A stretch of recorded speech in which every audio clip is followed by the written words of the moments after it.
was on the Randy Steidl had been sentenced to death, and I conducted the post-conviction investigation that ultimately discovered evidence that a federal judge relied on in setting him free in 2004.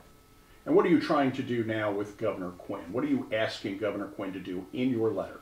Well, we have provided supplemental information, supplemental evidence to the Prison Review Board. There had been a petition that had been filed way back when Governor Blagojevich was governor.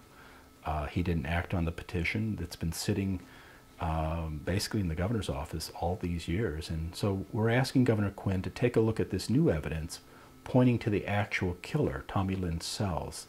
He's a serial killer on death row in Texas. He's committed some infamous and heinous murders here in Illinois. He's responsible for the wrongful conviction of at least one Illinois citizen, Julie Ray, from Lawrenceville, Illinois.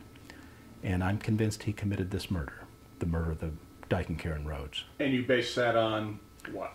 Well, I base it on an accumulation of circumstantial evidence that we've gathered over the years, and it's confirmed for me after I interviewed him back in April of 2011.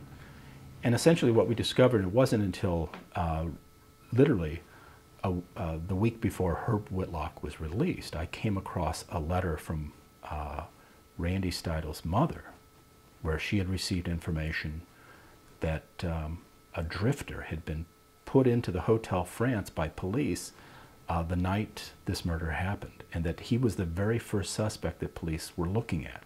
And that information appeared nowhere in any of the official police reports of their investigation. And it wasn't until one of Herb Whitlow's attorneys in the civil case discovered a radio log confirming that information, that at about 1:23 a.m., an individual was checked into the Hotel France using the name Richard Smith. And you can track the radio log.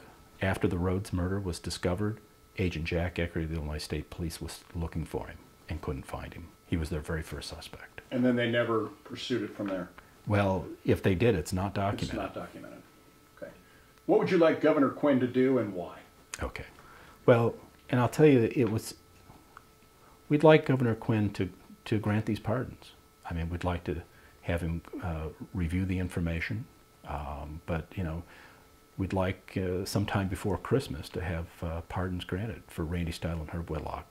In your mind, they've waited long enough? They've waited long enough. I mean, they've already been, their convictions have been vacated years ago by the court system.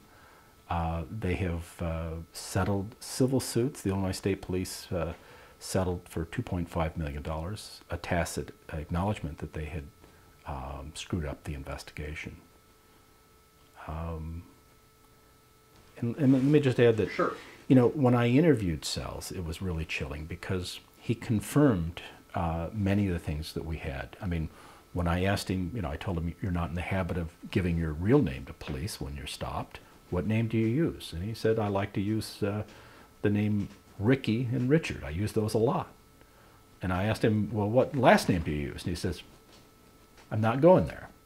And he would give me enough information to let me know that I knew he was the one that did it.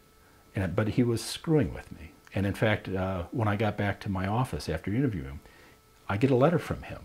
And he says at the end, P.S., how's the Eiffel Tower? Ever been there? And referring to Paris.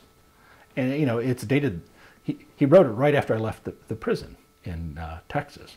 And then he later wrote to Diane Fanning, who's a true crime author, wrote the book on this guy, that this investigator from Illinois visited him and that he would only give him just enough information to let me know that, you know, he's the one that did it, but not, you know, he wouldn't give a full confession.